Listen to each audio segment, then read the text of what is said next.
ਇੱਕ ਓਂਕਾਰ ਸਤਿਨਾਮ ਕਰਤਾ ਪੁਰਖ ਨਿਰਭਉ ਨਿਰਵੈਰ ਅਕਾਲ ਮੂਰਤ ਅਜੂਨੀ ਸੈਭੰ ਗੁਰ ਪ੍ਰਸਾਦ।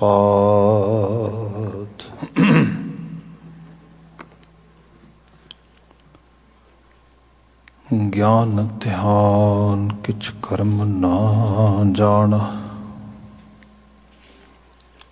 ਨਾਹਿਨ ਨਿਰਮਲ ਕਰਨੀ, ਸਾਧ ਸੰਗਤ ਕੇ ਅੰਚਲ ਲਾਵ। ਬਿਖਮ ਨਦੀ ਜਾਏ ਤਰਨੀ, ਸਤਿਨਾਮ ਵਾਹਿਗੁਰੂ ਸਾਹਿਬ ਜੀਓ। ਸ਼ਲੋਕ ਮਹਲਾ ਪਹਿਲਾ। ਜਿਨਹੀ ਨਾ ਪਾਇਓ ਪ੍ਰੇਮ ਰਸ, ਕੰਤ ਨਾ ਪਾਇਓ ਸਾਓ। ਸੁਣੇ ਘਰ ਕਾ ਪਾਹੁਣਾ, ਜਿਉ ਆਇਆ ਤਿਉ ਜਾਓ। ਜਿਨਹੀ ਨਾ ਪਾਇਓ ਪ੍ਰੇਮ ਰਸ, ਕੰਤ ਨਾ ਪਾਇਓ ਸਾਓ। ਸੁਣੇ ਘਰ ਕਾ ਪਾਹੁਣਾ, ਜਿਉ ਆਇਆ ਤਿਉ ਜਾਓ। ਮਹਲਾ ਪਹਿਲਾ। ਸੌ ਉਲਾਮੇ ਦਿਨੈ ਕੇ, ਰਾਤੀ ਮਿਲਨ ਸਹੰਸ। ਸਿਫਤ ਸਲਾਹਣ ਛੱਡ ਕੇ, ਕਰੰਗੀ ਲੱਗਾ ਹੰਸ। ਫਿਟ ਇਵੇਹਾ ਜੀਵਿਆ, ਜਿਤ ਖਾਏ ਵਧਾਇਆ ਪੇਟ। ਨਾਨਕ ਸੱਚੇ ਨਾਮ ਵਿਣ, ਸਭੋ ਦੁਸ਼ਮਨ ਹੇਤ। ਪੌੜੀ। ਢਾਡੀ ਗੁਣ ਗਾਵੈ, ਨਿਤ ਜਨਮ ਸਵਾਰਿਆ। ਗੁਰਮੁਖ ਸੇਵ ਸਲਾਹ, ਸਚਾ ਉਰ ਧਾਰਿਆ।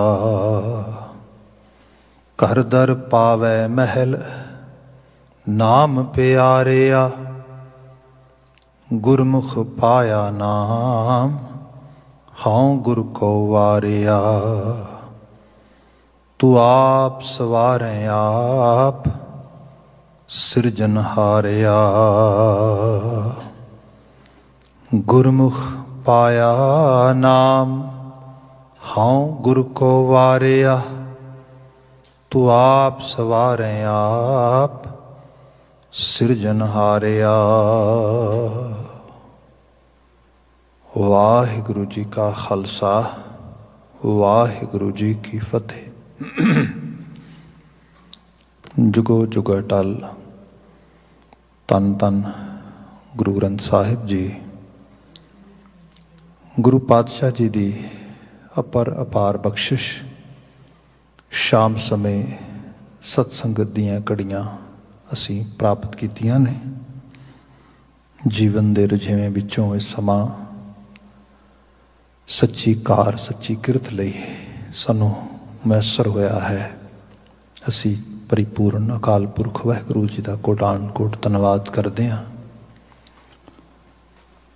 ਲੜੀਵਾਰ ਗੁਰਬਾਣੀ ਵਿਆਖਿਆਨ ਵਿੱਚ ਸੂਹੀ ਕੀ ਵਾਰ ਗੁਰੂ ਅਮਰਦਾਸ ਸਾਹਿਬ ਦੁਆਰਾ ਉਚਾਰਨ ਕੀਤੀ ਗਈ ਲਿਮੇਰੀ ਬਾਣੀ, ਜੋ ਕਿ ਸੂਹੀ ਰਾਗ ਦਾ ਹਿੱਸਾ ਹੈ, ਉਹ ਸਾਨੂੰ ਪ੍ਰਾਪਤ ਹੈ।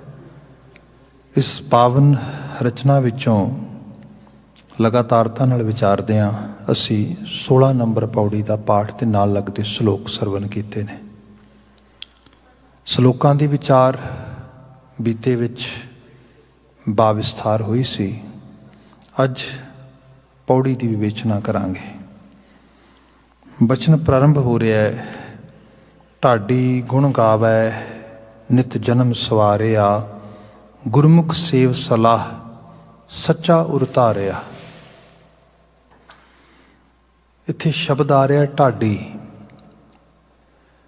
ਬੀਇੰਗ ਏ ਸਿੱਖ ਜਾਂ ਪੰਜਾਬ ਦੀ ਫਿਜ਼ਾ ਨੂੰ ਸਮਝਣ ਜਾਣਨ ਵਾਲੇ ਲੋਕਾਂ ਲਈ ਇਹ ਲਫ਼ਜ਼ ਕੋਈ ਬਹੁਤ ਜ਼ਿਆਦਾ ਜਾਣ ਪਹਿਚਾਣ ਦਾ ਮੁਹਤਾਜ ਨਹੀਂ। We are all familiar with this special terminology, special word ਢਾਡੀ, ਕਿਉਂਕਿ ਸਾਡੇ ਘਰ ਦੇ ਵਿੱਚ ਇੱਕ ਲੰਮੀ ਚੌੜੀ ਪਰੰਪਰਾ ਹੈ ਢਾਡੀ ਕਲਾ ਗਾਇਨ ਕਰਨ ਵਾਲਿਆਂ ਦੀ, ਢਾਡੀ ਵਾਰਾਂ ਸੁਣਾਉਣ ਵਾਲਿਆਂ ਦੀ, ਸਭ ਉਸ ਰੂਪ ਦੇ ਵਿੱਚ।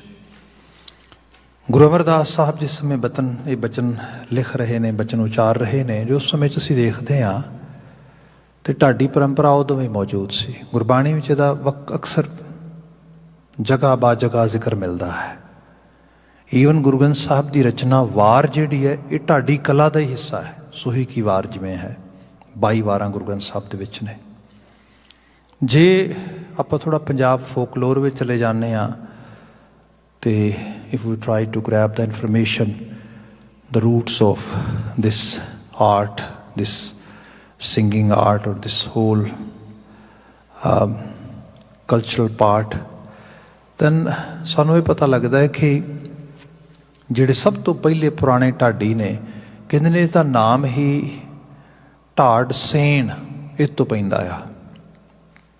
ਤੇ ਇਹਦੇ ਵਿੱਚ ਇਹ ਹੁੰਦਾ ਸੀਗਾ ਕਿ 2 ਰੂਟਸ ਇਹਦੇ 'ਚ ਬਿਆਨ ਕੀਤੇ ਜਾਂਦੇ ਨੇ। ਇੱਕ ਤੇ ਉਹ ਕਿ ਜੋ ਲੋਕ ਢਿੱਡ ਵਜਾਉਂਦੇ ਸੀ, ਕਿਉਂਕਿ ਹੋਰ ਤੇ ਕੋਈ ਸਾਜ਼ ਜਾਂ ਉਸ ਕਿਸਮ ਦਾ ਇੰਸਟਰੂਮੈਂਟਸ ਵਗੈਰਾ ਨਹੀਂ ਸੀਗੇ, ਸੋ ਸਰੀਰ ਦੇ ਨਾਲ, ਜਿਵੇਂ ਆਪਾਂ ਚੁਟਕੀਆਂ ਮਾਰਦੇ ਹਾਂ, ਤਾੜੀਆਂ ਮਾਰਦੇ ਹਾਂ, ਥਪਥਪਾਉਂਦੇ ਹਾਂ, ਪੈਰਾਂ ਦੀਆਂ ਥਾਪਾਂ ਕਰਦੇ ਹਾਂ, ਸੰਗੀਤ ਇਹਨਾਂ ਦੇ ਜ਼ਰੀਏ ਪੈਦਾ ਕਰਕੇ ਤੇ ਫਿਰ ਉਹਦੇ ਨਾਲ ਇੰਟਰਟੇਨ ਕਰਨਾ ਦੂਜੇ ਨੂੰ, ਆਪਣੇ ਆਪ ਨੂੰ, ਇਹ ਚੀਜ਼ ਰਹੀ। ਫਿਰ ਹੌਲੀ ਹੌਲੀ ਸਰੀਰ ਦਾ ਅੰਗ ਢਿੱਡ ਵਜਾਉਣਾ, ਮਤਲਬ ਉਸ ਨੂੰ ਕਿਹਾ ਗਿਆ ਢਾਡੀ ਹੈ, ਢਿੱਡ ਵਜਾਉਂਦਾ ਆ। ਇੱਥੋਂ ਬਾਤ ਹੋਈ। ਫਿਰ ਹੌਲੀ ਅਗਲਾ ਰੂਪ ਆਇਆ, ਕੁਝ ਸਾਜ਼ਾਂ ਦੇ ਰੂਪ ਆਏ। ਅਤੇ ਆਪ ਇਹ ਵੀ ਦੇਖੋਗੇ ਜਿਹੜੇ ਅਧਿਆਤਮੀ ਬਿਰਤੀ ਦੇ ਵਿੱਚ ਉਕਰੀਆਂ ਹੋਈਆਂ ਰੂਹਾਂ ਨੇ, ਉਹਨਾਂ ਨੇ ਬਹੁਤ ਸਾਰੇ ਸਾਜ਼ਾਂ ਨੂੰ ਘੜਿਆ, ਸਾਜ਼ਾਂ ਨੂੰ ਪਿਆਰ ਕੀਤਾ, ਸਾਜ਼ਾਂ ਨੂੰ ਅਤੇ ਸਾਜਿੰਦਿਆਂ ਨੂੰ, ਉਹਨਾਂ ਨੂੰ ਉਤਸ਼ਾਹ ਦਿੱਤਾ ਆ। ਇਹ ਵੀ ਮੰਨਿਆ ਗਿਆ ਕਿ ਬੰਦੇ ਦੇ ਜੀਵਨ ਨੂੰ, ਖਾਸ ਕਰਕੇ ਉਹਦੀ ਸੋਚ ਨੂੰ ਜੇ ਇੱਕ ਜੰਬੁਸ਼ ਦੇਣਾ, ਬੂਸਟ, ਜਿਸ ਨੂੰ ਉਹਦੀ ਅਪਲਿਫਟਿੰਗ ਕਰਨੀ ਹੈ, ਉਹਦੇ ਲਈ philosophy, communication, any kind of talk, any kind of examples, ਇਹ ਸਾਰੀਆਂ ਬਹੁਤ ਛੋਟੀ ਚੀਜ਼ ਹੈ ਮੁਕਾਬਲਤਨ ਮਿਊਜ਼ਿਕ ਦੇ, ਮੁਕਾਬਲਤਨ ਸੰਗੀਤ ਦੇ, ਮੁਕਾਬਲਤਨ ਨਾਦ ਅਤੇ ਆਵਾਜ਼ ਦੇ। ਮਤਲਬ ਇਹਨਾਂ ਦਾ ਆਪਣੇ ਆਪ ਦੇ ਵਿੱਚ ਕੋਈ ਕਹਿੰਦੇ ਸਬਸਟੀਟਿਊਟ ਨਹੀਂ, ਕੋਈ ਇਹਨਾਂ ਦਾ ਮੁਕਾਬਲਾ ਨਹੀਂ ਉਸ ਰੂਪ ਦੇ ਅੰਦਰ। ਆਪਾਂ ਦੇਖਦੇ ਹਾਂ ਗੁਰੂ ਨਾਨਕ ਸਾਹਿਬ ਪਹਿਲੇ ਜਾਮੇ ਦੇ ਵਿੱਚ ਭਾਈ ਮਰਦਾਨਾ ਜੀ ਨੂੰ ਨਾਲ ਰੱਖਦੇ ਨੇ, ਰਬਾਬ ਵੱਜਦੀ ਹੈ, ਰਬਾਬ ਦੀਆਂ ਤਰਬਾਂ ਦੇ ਉੱਤੇ ਗੁਰਬਾਣੀ ਦਾ ਜੋ ਸਾਰਾ ਕੀਰਤਨ ਹੁੰਦਾ ਆ। ਫਿਰ ਲਗਾਤਾਰ ਅਸੀਂ ਗੁਰੂ ਸਾਹਿਬ ਦੇ ਘਰ ਵਿੱਚ ਦੇਖਦੇ ਹਾਂ ਸੰਗੀਤ ਦੀ ਵੱਡੀ ਪਰੰਪਰਾ ਚੱਲਦੀ ਹੈ। ਈਵਨ ਗੁਰਬਾਣੀ ਦਾ ਵੱਡਾ ਹਿੱਸਾ, ਅਸੀਂ ਗੁਰਬਾਣੀ ਨੂੰ ਜਦੋਂ ਡਿਫਰੈਂਸ਼ੀਏਟ ਕਰਨ ਦੀ ਟਰਾਈ ਕਰਦੇ ਹੈਗੇ ਆ, ਕੈਟੇਗਰਾਈਜ਼ ਰੂਪ ਲੈਵਲ 'ਤੇ, ਅਤੇ ਦਾਨੇ ਲੋਕ ਜਿਹੜੇ ਨੇ ਸਾਡੇ ਘਰ ਦੇ ਸਕਾਲਰ ਨੇ, ਉਹ ਕਹਿੰਦੇ ਨੇ we have 2 categories in our Guru Granth Sahib bani. One is ਰਾਗ ਸਹਿਤ ਬਾਣੀ, ਦੂਸਰੀ ਰਾਗ ਰਹਿਤ ਬਾਣੀ, ਇਨਕਲੂਡਿੰਗ ਰਾਗਾਜ਼ ਐਂਡ ਵਿਦਾਊਟ ਰਾਗਾਜ਼। ਇਸ ਰੂਪ ਦੇ 'ਚ ਜੇ ਆਪਾਂ ਜੋ ਬਾਣੀ ਰਾਗਾਂ ਦੇ ਵਿੱਚ ਆ ਰਹੀ ਹੈ, ਵਿਦ ਰਾਗਾਜ਼ ਆ ਰਹੀ ਹੈ, ਉਹ ਬਾਣੀ ਬਹੁਤ ਵੱਡਾ ਹਿੱਸਾ ਆ। ਜਿਹੜੀ ਵਿਦਾਊਟ ਰਾਗਜ਼ ਹੈਗੀ ਏ, ਉਹ ਬਾਣੀ ਬਹੁਤ ਥੋੜ੍ਹੀ ਜਿਹੀ ਹੈ, ਨਾ ਮਾਤਰ ਆ। ਸੋ ਇਸ ਕਰਕੇ ਰਾਗਾਂ ਦੇ 'ਚ ਇਸ ਕਿਸਮ ਦੀ ਬਾਤ ਕੀਤੀ ਗਈ। ਫਿਰ ਸਾਜ਼ਾਂ ਦੀ ਬਾਤ ਕਰੀਏ, ਕਿਤੇ ਗੁਰੂ ਅਰਜਨ ਸਾਹਿਬ ਇੱਕ ਨਵੇਂ ਸਾਜ਼ ਦੀ ਹੋਂਦ ਲੈ ਕੇ ਆਉਂਦੇ ਨੇ, ਗੁਰੂ ਗੋਬਿੰਦ ਸਿੰਘ ਸਾਹਿਬ ਇੱਕ ਨਵੇਂ ਸਾਜ਼ ਦੀ ਹੋਂਦ ਲੈ ਕੇ ਆਉਂਦੇ ਨੇ। ਸੋ ਸੰਗੀਤ ਨਾਲ, ਇਹ ਸਭ ਚੀਜ਼ਾਂ ਨਾਲ ਸਾਡੀ ਨਾਤੇਦਾਰੀ ਇਸ ਤਰੀਕੇ ਨਾਲ ਸਥਾਪਿਤ ਕੀਤੀ ਗਈ। ਅੱਜ ਅਸੀਂ ਮੈਂਟਲ ਹੈਲਥ 'ਚ ਦੇਖਦੇ ਹਾਂ ਕਿ ਜਿਹੜੀਆਂ ਮਿਊਜ਼ੀਕਲ ਥੈਰੇਪੀਜ਼ ਨੇ, ਉਹਨਾਂ ਦਾ ਇਸਤੇਮਾਲ ਕੀਤਾ ਜਾਂਦਾ ਆ। ਈਵਨ ਨੇਟਿਵ ਕਲਚਰ ਦੇ ਵਿੱਚ ਵੀ ਬਹੁਤ ਸਾਰਾ ਇਹਦਾ ਰੂਪ ਆ। ਫਿਰ ਨਾਰਥ ਅਮਰੀਕਨ ਕਲਚਰ ਦੇ ਨਾਲ ਨਾਲ ਸਾਊਥ ਅਮਰੀਕਨ ਕਲਚਰ ਦੇ ਵਿੱਚ ਹੋਰ ਜਗ੍ਹਾ ਦੇ ਉੱਤੇ ਦੁਨੀਆ ਭਰ ਤੋਂ ਇਹ ਚੀਜ਼ਾਂ ਜਿਹੜੀਆਂ ਨੇ ਆ ਰਹੀਆਂ ਨੇ। ਹੁਣ ਤਾਂ ਪਤਾ ਲੱਗ ਰਿਹਾ ਹੈ ਕਿ ਜਿਹੜਾ ਐਪਰੋਪਰੀਏਟ ਕਲਚਰਲ ਕੌਨਸੈਪਟ ਸੀਗਾ ਕਿਸੇ ਦੀ ਵੈਲਬੀਇੰਗ ਦਾ, ਉਹਨੂੰ ਹੀ ਪ੍ਰੀਜ਼ਰਵ ਕੀਤਾ ਜਾਏ, ਉਸੇ ਨੂੰ ਹੀ ਪ੍ਰਮੋਟ ਕੀਤਾ ਜਾਏ, ਇਹਦੀ ਗੱਲ ਵੀ ਹੋ ਰਹੀ ਹੈ। ਸੋ ਸਾਰੇ ਦੇ ਵਿੱਚ ਜਦੋਂ ਬਾਤ ਪਾਈਏ ਤਾਂ ਫਿਰ ਗੁਰੂ ਗ੍ਰੰਥ ਸਾਹਿਬ ਦੀ ਇਹਨਾਂ ਰਚਨਾਵਾਂ ਨੂੰ ਅਸੀਂ ਪੜ੍ਹਦੇ ਹਾਂ। ਮਹਾਰਾਜ ਬਿਆਨ ਕਰਦੇ ਨੇ ਕਿ ਰੱਬ ਨੂੰ ਗਾਉਣਾ, ਰੱਬ ਦੇ ਨਾਮ ਨੂੰ ਗਾਉਣਾ ਇੱਕ ਬੜਾ ਵੱਡਾ ਕਾਰਜ ਹੈ, ਬੜੀ ਵੱਡੀ ਇਹ ਜਿਹਨੂੰ ਕਹਿ ਲਓ ਕਿ ਬਖਸ਼ਿਸ਼ ਆ। ਮਹਾਰਾਜ ਇਹ ਵੀ ਬਿਆਨ ਕਰਦੇ, ਜਿਵੇਂ ਆਪਾਂ ਜਪਜੀ ਸਾਹਿਬ ਹੀ ਪੜ੍ਹਦੇ ਹਾਂ, ਉਹ 'ਚ ਗੁਰੂ ਬਾਬਾ ਜੀ ਬਿਆਨ ਕਰਦੇ, ਗਾਵੈ ਕੋ ਤਾਣ ਹੋਵੈ ਕਿਸੈ ਤਾਣ, ਗਾਵੈ ਕੋ ਦਾਤ ਜਾਣੈ ਨੀਸਾਨ, ਗਾਵੈ ਕੋ ਗੁਣ ਵਡਿਆਈਆਂ ਚਾਰ, ਗਾਵੈ ਕੋ ਵਿਦਿਆ ਵਿਖਮ ਵਿਚਾਰ, ਗਾਵੈ ਕੋ ਸਾਜ ਕਰੇ ਤਨਖੇ। ਹੁਣ ਇੱਥੇ ਗਾਵੇ ਦਾ ਮਤਲਬ ਰਿਸਾਈਟ ਕਰਨਾ ਆ, ਸਿੰਗ ਕਰਨਾ ਅਸੀਂ ਕਹਿ ਸਕਦੇ ਹਾਂ, ਪਰ what is the difference between reading, singing or reciting? ਇਹਦੇ ਬਾਬਤ ਵੀ ਰਿਸਰਚ ਲੋਕਾਂ ਨੇ ਕੀਤੀ, ਇਹਦੇ ਬਾਬਤ ਬੜੇ ਮਤਲਬ ਡੀਪ ਲੈਵਲ 'ਤੇ ਲੈਂਗੁਇਸਟਿਕ ਸਾਈਡ ਦੇ ਵਿੱਚ ਐਕਸਪਲੇਨੇਸ਼ਨ ਕੀਤੀ ਕਿ ਵਰਡਸ ਰੂਟਸ ਨੂੰ ਪਕੜ ਕੇ ਕਿਹਾ ਗਿਆ, ਜਦੋਂ ਅਸੀਂ ਚੀਜ਼ਾਂ ਨੂੰ ਸਿਰਫ ਪੜ੍ਹਦੇ ਹਾਂ ਉਹਦੇ ਵਿੱਚ ਸਾਡਾ ਬ੍ਰੇਨ ਇਨਵੋਲਵ ਹੁੰਦਾ ਆ, ਅਸੀਂ ਦਿਮਾਗੀ ਤੌਰ 'ਤੇ ਚੀਜ਼ਾਂ ਨੂੰ ਮੁਤਾਲਿਆ ਕਰਦੇ ਹਾਂ, ਮੁਲਾਂਕਣ ਕਰਦੇ ਹਾਂ। ਈਵਨ ਗਾਇਨ ਦੇ ਵਿੱਚ ਵੀ ਹੁੰਦਾ, ਪਰ ਗਾਇਨ ਦੇ ਵਿੱਚ ਬੰਦੇ ਦੀ ਮਤਲਬ ਕਹਿੰਦੇ ਨੇ ਕਿ ਅੰਦਰੋਂ ਸਰੀਰ ਦੀ ਹਰ ਹਰਕਤ ਇਨਵੋਲਵ ਹੋ ਜਾਂਦੀ ਹੈ। ਪਰ ਅਜੇ ਵੀ ਕਈ ਵਾਰ ਜਿਹੜਾ ਗਾਇਨ ਆ ਉਹ ਰਿਸਾਈਟ ਕਰਨ ਦੇ ਲੈਵਲ 'ਤੇ ਨਹੀਂ ਆਉਂਦਾ। ਰਿਸਾਈਟੇਸ਼ਨ ਜਿਹੜੀ ਰਿਸਾਈਟ ਕਰਨਾ ਜਿਹੜਾ ਆ ਇਹ ਉਦੋਂ ਹੈ ਜਦੋਂ ਭਾਵਨਾ 'ਚ ਬੰਦਾ ਆ ਜਾਂਦਾ, ਜਦੋਂ ਬੰਦੇ 'ਚ ਇੱਕ ਫਲੋ ਜਨਰੇਟ ਹੁੰਦਾ ਆ, ਜਿਹਦੇ 'ਚ ਉਹਦਾ ਇਕੱਲਾ ਬ੍ਰੇਨ ਨਹੀਂ, ਉਹਦਾ ਮਨ ਵੀ ਇਨਵੋਲਵ ਹੋ ਗਿਆ ਆ, ਉਹ ਇੱਕ ਫਲੋ ਵਿੱਚ ਚਲਾ ਗਿਆ। ਕਿਹਾ ਗਿਆ ਜਿਹੜੇ ਧਾਰਮਿਕ ਸਕ੍ਰਿਪਚਰਸ ਨੇ, they are not readable things, they are recitable things, we should recite them. ਸਾਨੂੰ ਉਹਦੇ 'ਚ ਦਿਮਾਗ 'ਤੇ ਇਨਵੋਲਵ ਹੋਏਗਾ, ਉਹਦੇ ਅੱਖਰ ਦੱਸਣਗੇ, ਉਹਦੀਆਂ ਮਾਤਰਾਵਾਂ ਦਿਸਣਗੀਆਂ, ਉਹਦੇ ਜਿਹੜੇ ਕੌਨਸੋਨੈਂਟ ਵਾਵਲਸ, ਉਹਦੀਆਂ ਜਿਹੜੇ ਉਹਦੇ ਸਾਊਂਡਸ ਨੇ, ਉਹ ਸਾਰੇ ਪਕੜਾਂਗੇ ਉਸ ਰੂਪ ਦੇ ਵਿੱਚ। ਪਰ ਜਿਹੜਾ ਦਾ ਭਾਵ ਆ, ਉਸ ਭਾਵ ਨੂੰ ਜਦੋਂ ਬਹੁਤ ਡੀਪ ਲੈਵਲ 'ਤੇ ਬੰਦਾ ਫੀਲ ਕਰਦਾ ਆ, ਫਿਰ ਉਹਦੇ 'ਚ ਉਹ ਚੀਜ਼ ਇਨਵੋਲਵ ਹੁੰਦੀ ਹੈ, ਉਸ ਰੂਪ ਵਿੱਚ ਬਾਤ ਆਉਂਦੀ ਹੈ। ਫਿਰ ਇੱਥੇ ਜਾ ਕੇ ਬੰਦਾ ਢਾਡੀ ਬਣ ਜਾਂਦਾ ਹੈ, ਭਾਵ ਉਹ ਗਵਈਆ ਬਣ ਜਾਂਦਾ, ਗਵੰਤਰੀ ਬਣ ਜਾਂਦਾ ਹੈ। ਅਤੇ ਗਵੰਤਰੀ ਕਿਸੇ ਹੋਰ ਦਾ ਨਹੀਂ ਗਾ। ਈਵਨ ਜੇ ਗੁਰੂ ਸਾਹਿਬ ਦੀ ਅਸੀਂ ਬਾਣੀ ਜਾਂ ਇਤਿਹਾਸ ਨੂੰ ਪੜ੍ਹਦੇ ਹਾਂ ਅਤੇ ਤਵਾਰੀਖ ਕਹਿੰਦੀ ਹੈ ਕਿ ਜਦੋਂ ਗੁਰੂ ਨਾਨਕ ਸਾਹਿਬ ਦੇ ਨਾਲ ਭਾਈ ਮਰਦਾਨਾ ਜੀ ਦਾ ਸਾਥ ਬਣਦਾ ਹੈ ਅਤੇ ਉਹ ਬਾਬਾ ਜੀ ਦੇ ਸਾਥ ਕਰਕੇ ਬੜਾ ਖੁਸ਼ ਹੁੰਦਾ ਆ। ਜਦੋਂ ਬਾਬਾ ਜੀ ਸੁਲਤਾਨਪੁਰ ਤੋਂ ਲੰਮੀ ਉਦਾਸੀ ਕਰਨ ਦਾ ਪ੍ਰੋਗਰਾਮ ਬਣਾ ਲੈਂਦੇ ਨੇ ਅਤੇ ਫਿਰ ਭਾਈ ਮਰਦਾਨਾ ਜੀ ਦੀ ਇੱਛਾ ਦੇ ਮੁਤਾਬਕ ਬਾਬਾ ਜੀ ਨੂੰ ਨਾਲ ਲਿਜਾਣਾ ਪ੍ਰਵਾਨ ਕਰਦੇ ਨੇ, ਚੂਜ਼ ਕਰਦੇ ਨੇ ਉਸ ਨੂੰ। ਜਿਵੇਂ ਜਿਵੇਂ ਉਦਾਸੀਆਂ 'ਤੇ ਪਹਿਲੀ ਉਦਾਸੀ 'ਤੇ ਜਾਣ ਦਾ ਸਮਾਂ ਨੇੜੇ ਆ ਰਿਹਾ ਅਤੇ ਬਾਬਾ ਜੀ ਕੀ ਨੋਟਿਸ ਕਰਦੇ ਨੇ ਕਿ ਜਿਹੜੇ ਭਾਈ ਮਰਦਾਨਾ ਜੀ ਨੇ ਉਹ ਥੋੜ੍ਹੇ ਉਦਾਸ ਨੇ। ਅਤੇ ਬਾਬਾ ਜੀ ਇੱਕ ਦਿਨ ਉਹਨਾਂ ਨੂੰ ਪੁੱਛ ਲੈਂਦੇ ਵੀ ਮਰਦਾਨਾ ਜੀ, ਤੁਸੀਂ ਮੇਰੇ ਪਿਆਰ ਦੇ ਵਿੱਚ ਬੱਝੇ ਹੋਏ, ਮੇਰੇ ਸਨੇਹ ਵਿੱਚ ਬੱਝੇ ਹੋਏ ਮੈਨੂੰ ਨਾ ਨਹੀਂ ਕਰ ਸਕੇ ਜਾਣ ਤੋਂ, ਤੁਸੀਂ ਮੈਨੂੰ ਮੇਰੇ ਨਾਲ ਜਾਣ ਵਾਸਤੇ ਤਿਆਰੀ ਵੱਟ ਰਹੇ ਹੋ, ਮੇਰੇ ਨਾਲ ਜਾਣ ਲਈ ਐਗਰੀ ਕਰ ਗਏ ਹੋ, ਪਰ ਮੈਨੂੰ ਲੱਗਦਾ ਆ ਕੁਛ ਹੈ ਜੋ ਤੁਹਾਨੂੰ ਉਦਾਸ ਕਰ ਰਿਹਾ ਹੈ, ਕਿਤੇ ਆਪਣੇ ਪਿੰਡ ਦਾ, ਆਪਣੇ ਪਰਿਵਾਰ ਦਾ ਮੋਹ ਤੇ ਨਹੀਂ ਜੋ ਤੰਗ ਕਰ ਰਿਹਾ, ਮੈਂ ਚਲੇ ਜਾਣਾ ਦੂਰ। ਭਾਈ ਮਰਦਾਨਾ ਜੀ ਬਾਬਾ ਜੀ ਨੂੰ ਹੱਥ ਜੋੜ ਕੇ ਕਹਿੰਦੇ, ਸੱਚੇ ਪਾਤਸ਼ਾਹ, ਇਹ ਮੇਰੇ ਜੀਵਨ ਦਾ ਸਭ ਤੋਂ ਵੱਡਾ ਸੁਭਾਗ, ਮੈਨੂੰ ਤੁਹਾਡਾ ਸਾਥ ਮਿਲਿਆ, ਇਸ ਤੋਂ ਵੱਡੀ ਬਾਤ ਕੀ ਹੋ ਸਕਦੀ ਹੈ। ਤੁਹਾਡੇ ਵਾਸਤੇ ਤੁਸੀਂ ਮੈਨੂੰ ਨਾਲ ਲਿਜਾਣ ਦਾ ਇਹ ਮੇਰੇ ਉੱਤੇ ਐਡਾ ਵੱਡਾ ਉਪਕਾਰ ਕਰ ਰਹੇ ਹੋ, ਇਹਦਾ ਮੈਂ ਰੋਮ ਰੋਮ ਰਿਣੀ ਹਾਂ। ਮੈਂ ਇਹਦੇ 'ਚ ਕੋਈ ਉਸ ਰੂਪ ਦੇ ਵਿੱਚ ਮੇਰੇ ਕੋਲ ਲਫ਼ਜ਼ ਨਹੀਂ ਹੈ ਕਿ ਮੈਂ ਸ਼ੁਕਰਗੁਜ਼ਾਰ ਹੋ ਸਕਾਂ। ਬੜੀ ਖੁਸ਼ੀ ਹੈ, ਬੜਾ ਅੱਛਾ ਹੈ, ਜੀਵਨ ਦਾ ਕਹਿ ਲਓ ਮਕਸਦ ਹੀ ਪੂਰਾ ਹੋ ਗਿਆ, ਤੁਹਾਡਾ ਸਾਥ ਮਿਲੇਗਾ। ਬਾਬਾ ਜੀ ਕਹਿੰਦੇ ਪਰ ਉਦਾਸ ਤੇ ਹੋ? ਕਹਿਣ ਲੱਗੇ ਹਾਂ ਇਹ ਵੀ ਸੱਚ ਹੈ, ਉਦਾਸ ਹਾਂ। ਤੁਹਾਡੇ ਨਾਲ ਜਾਣ ਕਰਕੇ ਜਾਣ ਦਾ ਮੌਕਾ ਬਣਿਆ, ਉਹਦੇ ਲਈ ਬਹੁਤ ਖੁਸ਼ੀ ਹੈ। ਫਿਰ ਬਾਬਾ ਜੀ ਕਹਿੰਦੇ ਇੰਨੀ ਖੁਸ਼ੀ ਹੈ, ਫਿਰ ਉਦਾਸੀ ਕਾਹਦੀ ਹੈ? ਕਹਿਣ ਲੱਗੇ ਉਦਾਸੀ ਇਸ ਗੱਲ ਦੀ ਹੈ, ਦਾਨੇ ਲੋਕ ਕਹਿੰਦੇ ਨੇ ਜਿਹੜੀ ਕੰਪੈਨੀਅਨਸ਼ਿਪ ਆ, ਜਿਹੜਾ ਕਿਸੇ ਦੇ ਨਾਲ ਕੰਪਨੀ ਕਰਨੀ ਹੈ, ਕਿਸੇ ਦੇ ਨਾਲ ਸਾਥ ਨਿਭਾਉਣਾ ਆ, ਉਹ ਬਰਾਬਰਦਿਆਂ ਦਾ ਹੁੰਦਾ ਆ। ਬਾਬਾ ਜੀ ਮੇਰੀ ਤੁਹਾਡੀ ਕੋਈ ਬਰਾਬਰਤਾ ਤਾਂ ਹੈ ਨਹੀਂ ਗੀ, ਅਸੀਂ ਕਿਸੇ ਲੈਵਲ 'ਤੇ ਵੀ ਕਿਤੇ ਇਕੁਅਲ ਨਹੀਂ ਹੈਗੇ। ਜੇ ਦੇਖਿਆ ਜਾਏ ਆਪਾਂ ਲੰਮਿਆਂ ਸਫ਼ਰ 'ਤੇ ਜਾਣਾ ਆ, ਲੋਕ ਪੁੱਛਣਗੇ ਆਖਰਕਾਰ ਕੌਣ ਹੈ ਤੁਹਾਡੇ ਨਾਲ ਹੈ, ਅਤੇ ਡੈਫੀਨੇਟਲੀ ਤੁਹਾਨੂੰ ਕਹਿਣਾ ਪਏਗਾ ਇਹ ਮਰਦਾਨਾ ਆ। ਅਤੇ ਸਮਾਜ 'ਤੇ ਬੜੇ ਵਿਤਕਰੇ ਕਰਦਾ, ਸਮਾਜ 'ਤੇ ਕਹਿੰਦਾ ਆ ਕਿ ਇਹਦੀ ਜਾਣ ਪਹਿਚਾਣ ਕਰਾਓ, ਇਹਨੂੰ ਆਇਡੈਂਟੀਫਾਈ ਕਰੋ ਪ੍ਰੋਪਰਲੀ। ਫਿਰ ਆਇਡੈਂਟੀਫਾਈ ਕਰਾਇਆ ਜਾਏਗਾ ਅਤੇ ਮੈਂ ਮੁਸਲਮਾਨ ਨਿਕਲਾਂਗਾ, ਤੁਸੀਂ ਬਿਲਕੁਲ ਗੈਰ ਮੁਸਲਮਾਨ ਹੋਵੋਗੇ। ਇਹ ਤਾਂ ਗੱਲ ਇਸ ਰੂਪ ਵਿੱਚ ਆ ਜਾਏਗੀ। ਬਾਬਾ ਜੀ ਕਹਿਣ ਲੱਗੇ ਇਸ ਗੱਲ ਤੋਂ ਉਦਾਸ ਹੈ ਇਕੱਲਾ? ਕਹਿਣ ਲੱਗਾ ਜੀ ਇਕੱਲੀ ਗੱਲ ਇਹ ਨਹੀਂ ਹੈ, ਮੈਨੂੰ ਪਤਾ ਤੁਹਾਡੀ ਨਜ਼ਰ ਦੇ ਵਿੱਚ ਇਨਸਾਨ ਦਾ ਧਰਮ ਸਚਿਆਰਤਾ ਹੈ, ਸਿਰਫ ਸੱਚ ਦੇ ਨਾਲ ਜੁੜਨਾ ਹੈ। ਬਾਬਾ ਜੇ ਆਪਾਂ ਇਹਨੂੰ ਛੱਡ ਵੀ ਦਈਏ ਤੇ ਸਾਡਾ ਜਿਹੋ ਜਿਹਾ ਸਮਾਜ ਆ, ਇਹਦੇ ਵਿੱਚ ਤੁਸੀਂ ਸਵਰਨ ਹੋ, ਮੈਂ ਸ਼ੂਦਰ ਹਾਂ, ਅਛੂਤ। ਮੇਰਾ ਪਰਛਾਵਾਂ ਪੈ ਜੇ ਤੇ ਚੀਜ਼ ਪਿੱਟ ਜਾਂਦੀ ਹੈ। ਜਦੋਂ ਕੋਈ ਕਿਤੇ ਜਾਵਾਂਗੇ, ਕੋਈ ਖਾਣ ਲਈ ਵੀ ਸਮਾਨ ਦੇਏਗਾ, ਕੋਈ ਭਾਂਡਾ ਦੇਏਗਾ, ਤੇ ਅਗਲਾ ਜਾਤ ਪੁੱਛੇਗਾ, ਅਗਲਾ ਪੁੱਛੇਗਾ ਕਿਸ ਸ਼੍ਰੇਣੀ ਵਿੱਚੋਂ। ਫਿਰ ਕੀ ਦੱਸਾਂਗੇ?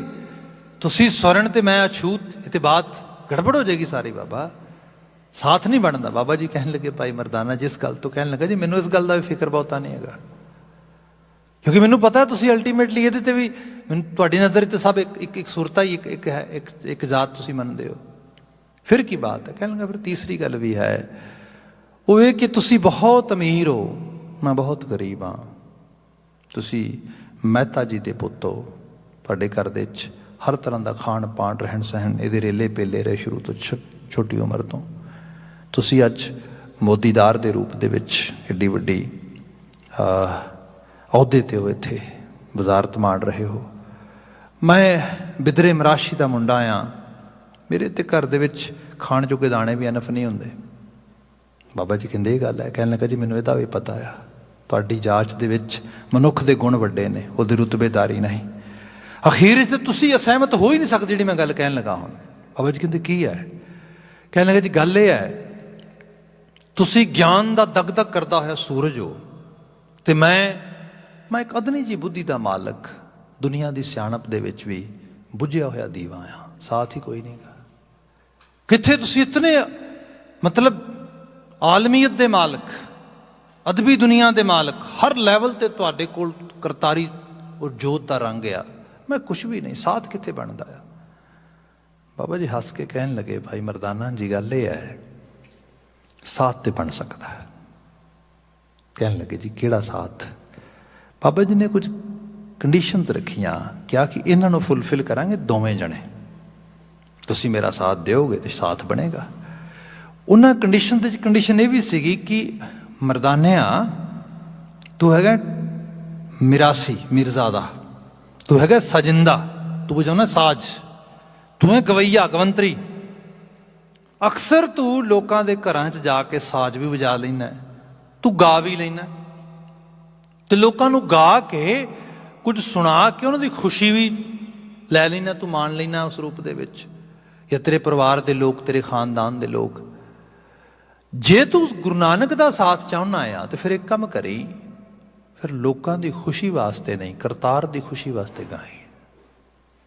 ਅੱਜ ਤੋਂ ਬਾਅਦ ਤੇਰੀ ਰਬਾਬ ਦੀਆਂ ਤਾਰਾਂ ਦੇ ਉੱਤੇ, ਰਬਾਬ ਦੀਆਂ ਤਰਬਾਂ ਦੇ ਉੱਤੇ ਤੇਰੀਆਂ ਜਿਹੜੀਆਂ ਉਂਗਲਾਂ ਜੋ ਥਿਰਕਣ, ਉਦੋਂ ਕਰਤਾਰੀ ਸਤੁਤੀ ਵਿੱਚ ਹੀ ਥਿਰਕਣ। ਭਾਈ ਮਰਦਾਨਾ ਜੀ ਨੇ, ਬਾਬਾ ਨਾਨਕ ਜੀ ਨੇ ਵਾਅਦਾ ਕੀਤਾ ਨਾ, ਬਾਬਾ ਜੀ ਅੱਜ ਤੋਂ ਬਾਅਦ ਇਹ ਵਾਅਦਾ ਰਿਹਾ, ਜੇ ਰਬਾਬ ਵੱਜੇਗੀ ਤੇ ਤੇਰੇ ਹੁਕਮ ਤੇ ਵੱਜੇਗੀ, ਨਹੀਂ ਤੇ ਨਹੀਂ ਵੱਜੇਗੀ ਬਸ। ਤੇ ਸੱਚ ਹੈ 54 ਸਾਲ ਬਾਬਾ ਜੀ ਦੇ ਨਾਲ ਰਹੇ ਭਾਈ ਮਰਦਾਨਾ ਜੀ। ਭਾਈ ਮਰਦਾਨਾ ਜੀ ਨੇ ਬਾਬਾ ਨਾਨਕ ਦੀ ਰਬਾਬ ਆਪਣੇ ਮੋਢੇ ਤੇ ਚੁੱਕੀ, ਉਦੋਂ ਹੀ ਵਜਾਈ ਜਦੋਂ ਬਾਬੇ ਨੇ ਹੁਕਮ ਕੀਤਾ, ਮਰਦਾਨਿਆਂ ਰਬਾਬ ਛੋ। ਇਹ ਹੈ ਮਤਲਬ ਇੱਕ ਐਸਾ ਕਮਿਟਮੈਂਟ। ਆਪ ਅੱਜ ਦੀ ਦੁਨੀਆ ਵਿੱਚ ਦੇਖੋ, ਜਿਨ੍ਹਾਂ ਦੇ ਕੋਲ ਗਾਇਨ ਦੀ ਕਲਾ ਆ, ਜਿਨ੍ਹਾਂ ਨੂੰ ਸਾਜ਼ ਵਜਾਉਣੇ ਆਉਂਦੇ ਨੇ, ਸਾਜ਼ ਸੁਣਾਉਣੇ ਆਉਂਦੇ ਨੇ। ਅੱਜ ਦੁਨੀਆ ਦੇ ਵਿੱਚ ਜਿਸ ਤਰੀਕੇ ਦਾ ਬੰਦੇ ਦੇ ਕਰੈਕਟਰ ਦੇ ਵਿੱਚ ਨਿਖਾਰਤਾ ਆਈ ਹੈ, ਸਮਾਜ ਦੇ ਅੰਦਰ ਜਿਹੋ ਜਿਹਾ ਜੀਵਨ ਆਚਰਣ ਸਥਾਪਿਤ ਨਾ ਹੋ ਕੇ ਹੋਣਾ ਚਾਹੀਦਾ ਸੀ, ਉਸ ਤੋਂ ਗਲਤ ਸਥਾਪਿਤ ਹੋ ਰਿਹਾ ਹੈ। ਉਹ 'ਚ ਵੱਡਾ ਰੋਲ ਮਿਊਜ਼ਿਕ ਦਾ ਆ, ਗਵੰਤਰੀਆਂ ਦਾ ਆ, ਗਾਇਨ ਦਾ ਆ। ਅਸੀਂ ਇਕੱਲੇ ਪੰਜਾਬੀ ਸਮਾਜ ਦੀ ਗੱਲ ਹੀ ਕਰੀਏ, ਜਿਸ ਕਿਸਮ ਦੇ ਨਾਲ ਨਸ਼ੇ, ਜਿਸ ਤਰੀਕੇ ਦੇ ਨਾਲ ਹਥਿਆਰ, ਜਿਸ ਕਿਸਮ ਦੇ ਨਾਲ ਅਸ਼ਲੀਲਤਾ, ਜਿਹੜਾ ਈਗੋਟਿਸਟ ਐਟੀਟਿਊਡ ਆ, ਅਹੰਕਾਰ, ਜਾਤਵਾਦ, ਜਾਤ ਸੂਚਕ ਅਹੰਕਾਰ, ਇਹ ਸਾਰਾ ਸੰਗੀਤ ਵਿੱਚੋਂ ਤੇ ਇਹਦੇ ਚੋਂ ਆ ਰਿਹਾ ਨਿਕਲ ਕੇ। ਸੋ ਇਸ ਸਭ ਦੇ ਨਾਲ ਸਮਾਜ ਦਾ ਭਲਾ ਕਿਵੇਂ ਹੋਏਗਾ, ਮਨੁੱਖ ਦਾ ਭਲਾ ਕਿਵੇਂ ਹੋਏਗਾ? ਗੁਰੂ ਬਾਬਾ ਜੀ ਕਹਿੰਦੇ ਮੈਂ ਸ਼ਾਇਰ ਹਾਂ, ਮੈਂ ਢਾਡੀ ਹਾਂ, ਪਰ ਮੈਂ ਢਾਡੀ ਹਾਂ ਕਰਤਾਰ ਦਾ, ਮੈਂ ਢਾਡੀ ਹਾਂ ਸੱਚ ਦਾ, ਮੈਂ ਸ਼ਾਇਰ ਹਾਂ ਸੱਚ ਦਾ। ਤੇ ਉਸੇ ਰਾਹ ਤੇ ਤੋਰਿਆ। ਜੇ ਆਪਾਂ ਦੇਖੀਏ ਸਾਡੇ ਘਰ ਦੇ ਵਿੱਚ ਮਹਾਨਤਮ ਗਜ਼ਲ ਗੋ ਮਤਲਬ ਨੰਦ ਲਾਲ ਗੋਇਆ, ਜਦੋਂ ਉਹਨਾਂ ਦੀਆਂ ਗਜ਼ਲਾਂ ਪੜ੍ਹਦੇ ਆ, ਕਮਾਲ ਆ। ਕੀ ਕੋਈ ਲਿਖੇਗਾ ਗਜ਼ਲ ਉਹਨਾਂ ਦੇ ਸਾਹਮਣੇ, ਕੀ ਕੋਈ ਲਿਖੇਗਾ ਗੀਤਕਾਰੀ ਕਰੇਗਾ ਉਹਨਾਂ ਦੇ ਮੁਕਾਬਲਤਨ। ਪਰ ਜਦੋਂ ਨਗਮੇ ਲਿਖੇ, ਉਹ ਲਿਖੇ ਕਾਹਦੇ ਵਿੱਚ? ਕਰਤਾਰੀ ਸਤੁਤੀ ਦੇ ਵਿੱਚ। ਇਸ ਰੰਗ ਨੂੰ ਕੁਝ ਤਰੀਕੇ ਦੇ ਨਾਲ ਸਾਡੇ ਘਰ ਦੇ ਵਿੱਚ ਫੋਲੋ ਵੀ ਕੀਤਾ ਗਿਆ। ਜਿਵੇਂ ਭਾਈ ਵੀਰ ਸਿੰਘ ਜੀ ਨੂੰ ਅਸੀਂ ਪੜ੍ਹਦੇ ਹੈਗੇ ਹਾਂ ਕਵਿਤਾਵਾਂ ਦੇ ਰੂਪ ਦੇ ਵਿੱਚ, ਅਸੀਂ ਕੁਝ ਹੋਰ ਪ੍ਰੋਫੈਸਰ ਪੂਰਨ ਸਿੰਘ ਜੀ ਨੂੰ ਪੜ੍ਹਦੇ ਹੈਗੇ ਹਾਂ ਅਸੀਂ, ਜਾਂ ਹੋਰ ਸ਼ਖਸੀਅਤਾਂ ਵੀ ਕੁਝ ਹੈਗੀਆਂ ਨੇ। ਪਰ ਇਹਦੇ ਨਾਲ ਦੀ ਨਾਲ ਇਹ ਪ੍ਰਪਾਰਟੀ ਜਿਹੜੀ ਹੈ, ਇਹਦੇ ਫੋਲੋਵਰ ਇਸ ਰਾਹ ਦੇ ਰਾਗੀਰ ਹੋਣ ਤੋਂ ਲੋਕ ਮੁਨਕਰ ਵੀ ਹੋਏ।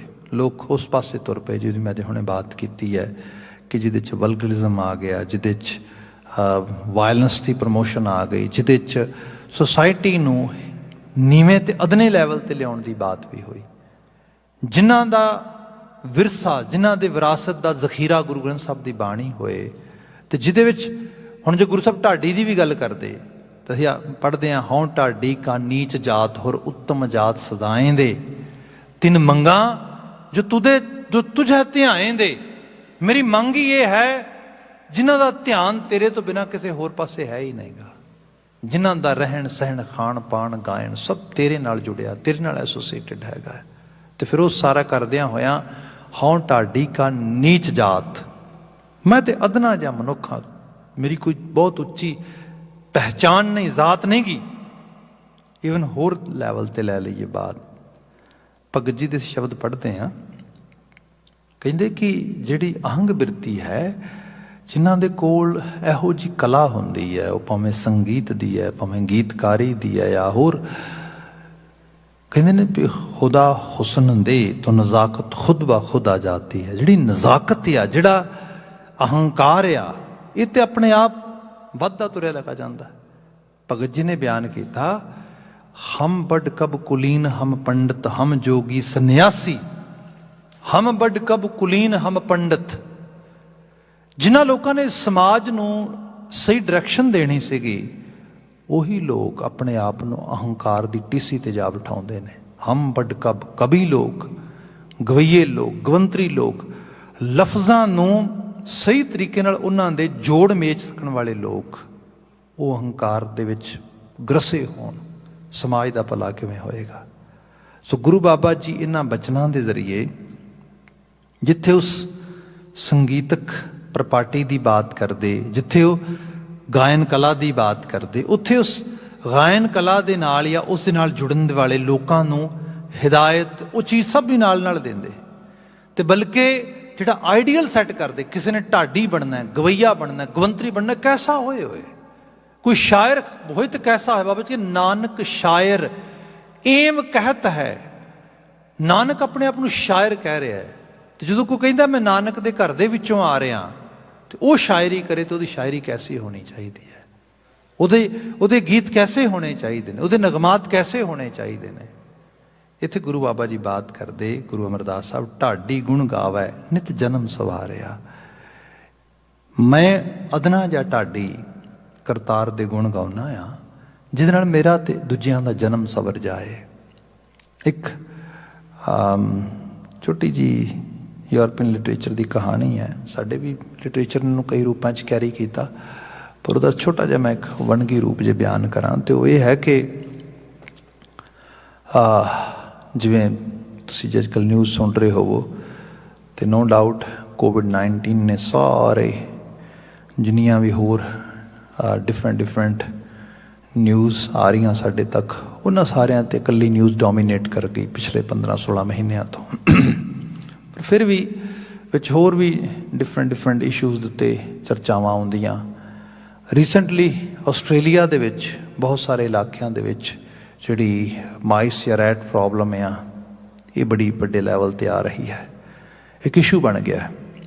ਕੁਝ ਤੇ ਇਲਾਕੇ ਕਸਬੇ ਈਵਨ ਲੋਕਾਂ ਨੂੰ ਖਾਲੀ ਕਰਕੇ ਜਾਣ ਲਈ ਕਿਹਾ ਗਿਆ ਵੀ ਇੱਥੇ ਇੰਨਾ ਕੁ ਚੂਹਾ ਵੱਧ ਗਿਆ, ਇੱਥੇ ਆਪਾਂ ਹੁਣ ਲੋਕਾਂ ਦਾ ਰਹਿਣਾ ਸੇਫ ਨਹੀਂ ਗਾ, ਕਿਉਂਕਿ ਬਿਮਾਰੀ ਫੈਲ ਸਕਦੀ ਹੈ, ਪਲੇਗ ਫੈਲ ਸਕਦੀ, ਹੋਰ ਬਿਮਾਰੀਆਂ ਫੈਲ ਸਕਦੀਆਂ। ਅਤੇ ਜੇ ਤੁਸੀਂ ਦੇਖੋਗੇ ਤਾਂ ਰੈਟ ਮੀਨ ਗੰਦਗੀ, ਰੈਟ ਮੀਨ ਜਿਹੜੀ ਅਨਹਿਊਮਨ ਕੰਡੀਸ਼ਨ ਉਹ ਡਿਵੈਲਪ ਹੋ ਗਈ।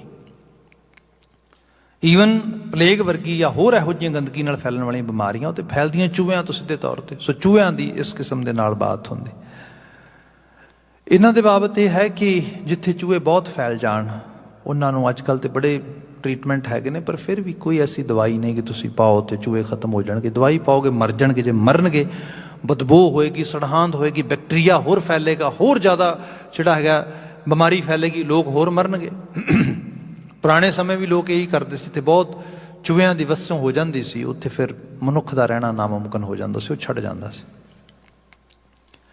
ਯੂਰਪ ਦੀ ਉਸ ਕਹਾਣੀ ਦੇ ਵਿੱਚ ਬਿਆਨ ਇਸ ਤਰ੍ਹਾਂ ਕੀਤਾ ਜਾਂਦਾ ਹੈ ਕਿ ਇੱਕ ਬੜਾ ਕੁਗਵਸਤਾ ਪਿੰਡ ਹੈ, ਛੋਟਾ ਸ਼ਹਿਰ ਕਹਿ ਲਓ, ਕਸਬਾ ਆ, ਚੂਹੇ ਬੜੇ ਵੱਧ ਜਾਂਦੇ ਨੇ, ਬੜੀ ਪ੍ਰੋਬਲਮ ਹੋ ਜਾਂਦੀ ਹੈ। ਟਾਊਨ ਦੇ ਲੋਕਾਂ ਨੇ ਬੜੇ ਸੋਹਣੇ ਘਰ ਬਣਾਏ ਨੇ, ਕਾਰੋਬਾਰ ਚੱਲ ਰਹੇ ਨੇ, ਬੜਾ ਸਭ everything is fine, but now they are facing this challenge, and due to that challenge they are not able to stay there anymore.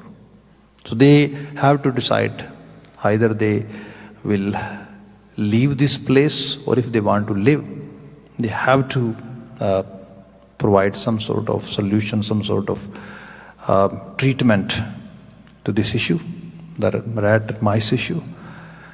ਉਹਦੇ ਲਈ ਦਵਾਈ ਦੀ ਗੱਲ ਹੋਈ, ਬਹੁਤ ਸਾਰੀਆਂ ਗੱਲਾਂ ਹੋਈਆਂ। ਉਹ ਕਹਿੰਦੇ ਕੋਈ ਸੋਲਿਊਸ਼ਨ ਇਹਦੇ 'ਤੇ ਕੰਮ ਨਹੀਂ ਕਰੇਗਾ। ਅਖੀਰ ਕਿਸੇ ਨੇ ਇੱਕ ਸੁਜੈਸ਼ਨ ਦਿੱਤਾ। ਉਹ ਕਹਿੰਦੇ ਸਾਡੇ ਕੋਲ ਨਾ ਇੱਕ ਜਿਹਨੂੰ ਅਸੀਂ ਬਾਂਸੁਰੀ ਕਹਿੰਦੇ ਹਾਂ, ਫਲੂਟ ਕਹਿੰਦੇ ਹਾਂ, ਇੱਕ ਫਲੂਟ ਪਲੇਅਰ ਆ, ਉਹ ਜਿਹੜਾ ਬਾਂਸੁਰੀ ਵਾਦਕ ਆ, ਕਮਾਲ ਦੀ ਬੰਸਰੀ ਵਜਾਉਂਦਾ ਆ।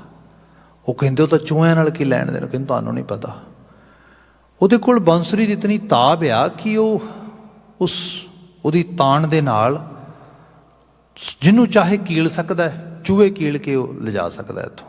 ਕਈਆਂ ਨੂੰ ਤਾਂ ਵਿਸ਼ਵਾਸ ਨਾ ਹੋਏ ਐਵੇਂ ਹੋ ਸਕਦਾ, ਪਰ ਚਲੋ ਕਿਸੇ ਨੇ ਸੁਜੈਸ਼ਨ ਕੀਤਾ। ਉਹ ਕਹਿੰਦੇ ਵੀ ਆਪਾਂ ਦੇਖ ਲੈਂਦੇ ਹਾਂ। ਉਹਨਾਂ ਨੇ ਐਡਰੈਸ ਪੁੱਛਿਆ, ਉਹਦਾ ਐਡਰੈਸ ਕੁਛ ਦੂਰ ਇਲਾਕੇ 'ਚ ਸੀਗਾ। ਉੱਥੇ ਕੋਈ ਗੱਲ ਕੀਤੀ, ਉਹ ਕਹਿਣ ਲੱਗਾ ਜੀ ਗੱਲ ਹੀ ਕੁਛ ਨਹੀਂ, ਮੈਂ ਇਸ ਫਨ ਦਾ ਮਾਹਰ ਹਾਂ, I do this job, I can help you to get away from these rat issues, but you have to pay some sort of price. ਉਹ ਕਹਿੰਦੇ ਹਾਂ ਪ੍ਰਾਈਸ ਤੇਰੀ ਜੋ ਤੇਰੀ ਮਨ ਪਾਉਂਦੀ ਹੈ। ਪ੍ਰਾਈਸ ਸੈੱਟ ਹੋ ਗਈ। ਹੁਣ ਪ੍ਰਾਈਸ ਉਹਨੇ ਕਾਫੀ ਵੱਡੀ ਦੱਸ ਦਿੱਤੀ। ਉਹਨਾਂ ਕਿਹਾ ਗੱਲ ਹੀ ਕੁਛ ਨਹੀਂ, ਪਹਿਲਾਂ ਮੁਜ਼ਾਹਰਾ ਤੇ ਕਰ, ਹੋਏਗਾ ਹੀ ਤੈਨੂੰ ਪ੍ਰਾਈਸ ਪੇ ਕਰਦੀ ਹੈ, ਮਤਲਬ ਕੰਮ ਹੀ ਨਾ ਹੋਏ। ਉਹ ਕਹਿੰਦੇ ਜੀ ਕੰਮ ਤੇ ਕਰ ਦਿਆਂਗੇ। ਉਹਨਾਂ ਕੋਈ ਡੈਡੀਕੇਟਡ ਪਲੇਸ ਉਹਨੂੰ ਦੱਸਿਆ, ਸਾਰੇ ਚੂਹੇ ਇੱਥੇ ਆ ਜਾਣੇ ਚਾਹੀਦੇ ਨੇ, ਉੱਥੇ ਅਸੀਂ ਉਹਨਾਂ ਨੂੰ ਮਾਰ ਦਿਆਂਗੇ ਜਾਂ ਪਕੜ ਦਿਆਂਗੇ ਜਾਂ ਦੂਰ ਲੈ ਜਾਵਾਂਗੇ ਇਸ ਕਿਸਮ ਦੇ ਨਾਲ। ਉਹ ਆਇਆ, ਉਹਨੇ ਨਗਰ ਦੇ ਵਿੱਚ ਬਾਂਸਰੀ ਵਜਾਣੀ ਸ਼ੁਰੂ ਕੀਤੀ ਇੱਕ ਪਾਸਿਓਂ। ਵੇਖਦਿਆਂ ਕੀ ਹੋਇਆ, ਸਾਰੇ ਚੂਹੇ ਨਿਕਲ ਕੇ ਉਹਦੇ ਮਗਰ ਤੁਰ ਰਹੇ ਨੇ। ਅਖੀਰ ਜਿਹੜਾ ਡੈਡੀਕੇਟਡ ਪਲੇਸ ਸੀਗਾ ਉੱਥੋਂ ਤੱਕ ਉਹ ਬਾਂਸਰੀ ਵਜਾਉਂਦਾ ਗਿਆ। ਚੂਹੇ ਸਾਰੇ ਉੱਥੇ ਚਲੇ ਗਏ। ਉਹਨਾਂ ਨੇ ਸਾਰੇ ਚੂਹੇ ਉੱਥੇ ਇਕੱਠੇ ਪਕੜੇ, ਮਾਰੇ, ਕੰਮ ਨਿਬੜਿਆ। ਦੇ get out of that problem. ਹੁਣ ਕੀ ਹੈ? ਹੁਣ ਹੈ ਵੀ ਭਾਈ ਉਹਦੀ ਪ੍ਰਾਈਸ ਪੇ ਕੀਤੀ ਜਾਏ ਅਕੋਰਡਿੰਗ ਟੂ ਦੇਅਰ ਪ੍ਰੋਮਿਸ। ਉਹਨਾਂ ਕਿਹਾ ਵੀ ਭਾਈ, ਉਹਨੇ ਕਿਹਾ ਵੀ ਮੈਨੂੰ ਹੁਣ ਪ੍ਰਾਈਸ ਦਿਓ ਮੇਰੀ ਵਾਪਸ ਜਿਹੜੀ ਆ। ਉਹ ਕਹਿੰਦੇ ਵੀ ਸੌਰੀ, ਕੰਮ ਹੋ ਗਿਆ, ਹੁਣ ਤੇਰੀ ਸੇਵਾ ਦੀ ਕਿਹੜਾ ਲੋੜ ਪੈਣੀ ਸਾਨੂੰ। ਅਤੇ ਬਾਕੀ ਭਾਈ ਗੱਲ ਇਹ ਹੈ, ਕੋਈ ਅੱਜ ਵਰਗੀ ਤਾਂ ਗੱਲ ਹੈ ਨਹੀਂ, ਕੋਈ ਰਿਟਨ ਡਾਕੂਮੈਂਟ ਹੋਏਗਾ, ਕੋਈ ਕੋਰਟ ਕੇਸ ਹੋਏਗਾ, ਜਾਂ ਜਿਹਨੂੰ ਕਹਿ ਲਓ ਕੋਈ ਰੂਲ ਆਫ ਲਾ ਹੋਏਗਾ। ਉਹਨਾਂ ਕਿਹਾ ਭਾਈ ਅਸੀਂ ਤੈਨੂੰ ਜਾਣਦੇ ਨਹੀਂ, ਦੌੜ ਜਾ। ਉਹ ਕਹਿੰਦਾ ਜੀ ਦੇਖ ਲਓ, ਪ੍ਰਾਈਸ ਪੇ ਕਰਨੀ ਪਏਗੀ ਤੁਹਾਨੂੰ। Either you have to pay the price you have decided, otherwise I will actually decide my price again and you have to pay. ਉਹ ਕਹਿੰਦੇ ਇੱਕ ਕੰਮ ਕਰ, ਫਿਰ ਤੂੰ ਉਹੀ ਪ੍ਰਾਈਜ਼ ਲੈ ਕੇ ਆ ਜੀ, ਵੀ ਵਿਲ ਪੇ। ਜੇ ਸਾਨੂੰ if you really want to compel us to pay that, go away, we don't want to listen it. ਠੀਕ ਹੈ ਜੀ, ਉਹ ਚਲਾ ਗਿਆ। ਪਿੰਡ 'ਚ 2-4 ਦਿਨ ਚਰਚਾ ਹੋਈ, ਲੋਕਾਂ ਨੇ ਕਿਹਾ, ਕਿਸੇ ਨੇ ਕਿਹਾ ਪੇ ਕਰਨਾ ਚਾਹੀਦਾ ਸੀ, ਕਿਸੇ ਨੇ ਕਿਹਾ ਨਹੀਂ ਕਰਨਾ ਚਾਹੀਦਾ ਸੀ। ਹੌਲੀ ਹੌਲੀ ਪਿੰਡ ਦੇ ਲੋਕ ਵੀ ਭੁੱਲ ਗਏ। ਹੁਣ ਨਗਰ ਬੜਾ ਵਧੀਆ ਵਸ ਰਿਹਾ। ਅਖੀਰ ਕਾਫੀ ਦਿਨ ਬਤੀਤ ਹੋ ਗਏ ਤੇ ਇੱਕ ਦਿਨ ਕੀ ਹੋਇਆ ਕਿ ਪਿੰਡ ਦੇ 'ਚ ਇੱਕ ਅਜੀਬ ਹਾਲਤ ਬਣੀ। ਹਾਲਤ ਇਹ ਬਣੀ, ਪਿੰਡ ਦਾ ਕੋਈ ਵੀ ਬੱਚਾ ਨਹੀਂ ਲੱਭ ਰਿਹਾ, ਸਭ ਬੱਚੇ ਗਾਇਬ ਹੋ ਗਏ ਸਾਰੇ ਪਿੰਡ 'ਚੋਂ। ਜਦੋਂ 2-4-10 ਜਣਿਆਂ ਘਰਾਂ ਤੋਂ ਪੁੱਛਿਆ ਬੱਚੇ ਕਿੱਧਰ ਗਏ, ਬੱਚੇ ਕਿੱਧਰ ਗਏ, ਫਿਰ ਕਿਸੇ ਨੇ ਕਿਹਾ ਓਹੋ ਅਸੀਂ ਦੇਖਿਆ ਸੀਗਾ, ਉਹੀ ਬਾਂਸਰੀ ਵਾਦਕ, ਉਹ ਫਲੂਟ ਪਲੇਅਰ, ਉਹ ਆਇਆ ਸੀਗਾ ਨਗਰ ਦੇ ਵਿੱਚ, ਉਹ ਵਜਾ ਰਿਹਾ ਸੀ ਬਾਂਸਰੀ। ਕਿਸੇ ਨੇ ਕਿਹਾ ਮੈਂ ਬੱਚੇ ਉਹਦੇ ਮਗਰ ਜਾਂਦੇ ਦੇਖੇ। ਉਹ ਕਹਿੰਦੇ ਓਹੋ ਹੋ ਵਾਕਿਆ 'ਚ ਹੀ ਗੱਲ ਠੀਕ ਹੈ, ਉਹ ਤੇ ਬੜਾ ਮਾਹਰ ਸੀਗਾ, ਉਹ ਤੇ ਚੂਹੇ ਕੀਲ ਸਕਦਾ, ਬੱਚਿਆਂ ਦੀ ਕਿਹੜੀ ਗੱਲ ਆ। ਹੁਣ ਕੀ ਕੀਤਾ ਜਾਏ? ਲੱਭੋ, ਸਾਰੇ ਰੋਣ, ਮਾਵਾਂ ਰੋਣ, ਮਾਪੇ ਰੋਣ, ਉਹ ਬੱਚੇ ਲੱਭੋ। ਅਖੀਰ ਫਟਾਫਟ ਉਹਦੇ ਤੱਕ ਪਹੁੰਚ ਕੀਤੀ ਗਈ, ਆਪਣੇ ਪਿੰਡ ਨਗਰ ਜਿੱਥੇ ਸੀ ਗਏ ਉਹਦੇ ਕੋਲ। ਉਹਨੂੰ ਜਾਇਆ, ਕਹਿੰਦੇ ਵੀ ਤੂੰ ਸਾਡੇ ਨਗਰ ਆਇਆ ਸੀ? ਕਹਿੰਦੇ ਜੀ ਬਿਲਕੁਲ ਆਇਆ ਸੀ। ਤੂੰ ਬਾਂਸਰੀ ਵਜਾਈ? ਕਹਿ ਲਾਂਗੇ ਬਿਲਕੁਲ ਵਜਾਈ। ਕਹਿ ਲਾਂਗੇ ਤੁਸੀਂ ਬੱਚੇ ਲਾਏ? ਕਹਿ ਲਾਂਗਾ ਬਿਲਕੁਲ ਲਾਇਆ। ਉਹ ਕਹਿੰਦੇ ਵੀ ਇਹ ਕਿਉਂ ਕੀਤਾ? ਕਹਿਣ ਲੱਗਾ ਜੀ ਤੁਸੀਂ ਦੱਸੋ ਕਿਉਂ ਕੀਤਾ? Because you owe a lot of money toward me, so you are not paying that money, that's why I did that. ਉਹ ਕਹਿੰਦੇ ਠੀਕ ਹੈ ਤੇਰੀ ਮਨੀ ਪੇ ਕਰਦਾ? ਨਹੀਂ, ਕਹਿੰਦਾ ਹੁਣ ਉਹ ਮਨੀ ਨਹੀਂ ਪਿਲਾਵਾਂਗਾ ਮੈਂ, ਹੁਣ ਪ੍ਰਾਈਜ਼ ਮੈਂ ਸੈੱਟ ਕਰਾਂਗਾ। ਕਹਿੰਦੇ ਨੇ ਬੜਾ ਹਾਇਰ ਅਮਾਊਂਟ ਪੇ ਕਰਕੇ ਬੱਚੇ ਉਹਨਾਂ ਕੋਲ ਵਾਪਸ ਲੈ ਕੇ ਆਏ। ਹੈ ਤੇ ਕਹਾਣੀ ਇਕੱਲੀ ਹੈ, ਪਰ ਇਹ ਕਹਾਣੀ ਨਹੀਂ ਹੈ। ਆਪ ਦੇਖੋਗੇ ਕਿ ਜਿਹੜੀ ਆ ਮਿਊਜ਼ਿਕ ਇੰਡਸਟਰੀ ਹੈ, ਜਿਹੜੀ ਅੱਜ ਦੀ ਦੁਨੀਆ ਆ, ਸੰਗੀਤ ਦੀ ਦੁਨੀਆ, ਜਿਹੜੀ ਸਾਡੀ ਨਵੀਂ ਜਨਰੇਸ਼ਨ ਲਈ ਜਾ ਰਹੀ ਹੈ ਆਪਣੇ ਮਗਰ ਲਾ ਕੇ। ਮੈਂ ਇੱਥੇ ਦੇਖਦਾ ਸਾਊਥ ਏਸ਼ੀਅਨ ਬੱਚਿਆਂ ਦੇ ਵਿੱਚ ਕੁਛ ਨਹੀਂ ਬਣਨਾ ਚਾਹੁੰਦੇ, ਰੈਪਰਸ ਬਣਨਾ ਚਾਹੁੰਦੇ, ਦੈਟਸ ਇਟ, ਨਥਿੰਗ ਐਲਸ। ਬਸ ਉਹ ਡੱਬ ਡੱਬ ਡੱਬ ਡੱਬ ਜਿਹਾ ਸੁਣੀ ਜਾਂਦੇ ਨੇ, ਉਹਦੇ 'ਚ ਗਵਾਚੇ ਹੋਏ ਨੇ। ਮੈਂ ਤਾਂ ਪਤਾ ਨਹੀਂ ਕਿੰਨੇ ਬੱਚੇ ਦੇਖੇ ਨੇ, ਉਹ ਕਹਿੰਦੇ ਬਸ I love music, I want to be actually rapper, I want to be some sort of I want to go in glamour industry। इस किस्म की बात हो रही सारी। एक ही है ये सच्चाई ये है, ਜਿਹੜੇ ਲੋਕ ਮਾਹਰ ਸੀ ਇਸ ਕਲਾ ਦੇ, ਉਹਨਾਂ ਨੇ ਇਸ ਕਿਸਮ ਦਾ ਕਲਚਰ ਬਿਲਡ ਕਰ ਦਿੱਤਾ। ਜੇ ਤੁਹਾਡੇ ਕੋਲ ਕੋਈ ਐਬਿਲਿਟੀ, ਕੋਈ ਕਲਾ ਹੈ ਤੇ ਭਾਈ ਉਸ ਨੂੰ ਸਹੀ ਪਾਸੇ ਲਗਾਓ। ਪਰ ਸਮਾਜ ਦੀ ਵੀ ਜ਼ਿੰਮੇਵਾਰੀ ਹੈ ਉਸ ਕਲਾ ਨੂੰ ਸਹੀ ਪਾਸੇ ਲਿਜਾਣ ਵਾਲੇ ਲੋਕਾਂ ਦੀ ਕੇਅਰ ਕਰੋ।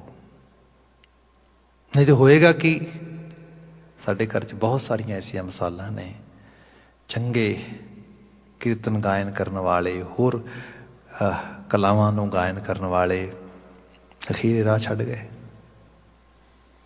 ਕਿਉਂਕਿ ਜਦੋਂ ਰਾਹ ਛੱਡ ਕੇ ਕਿਸੇ ਹੋਰ ਰਾਹ ਤੁਰੇ, ਉਹਦਾ ਮੁੱਲ ਬੜਾ ਪਿਆ।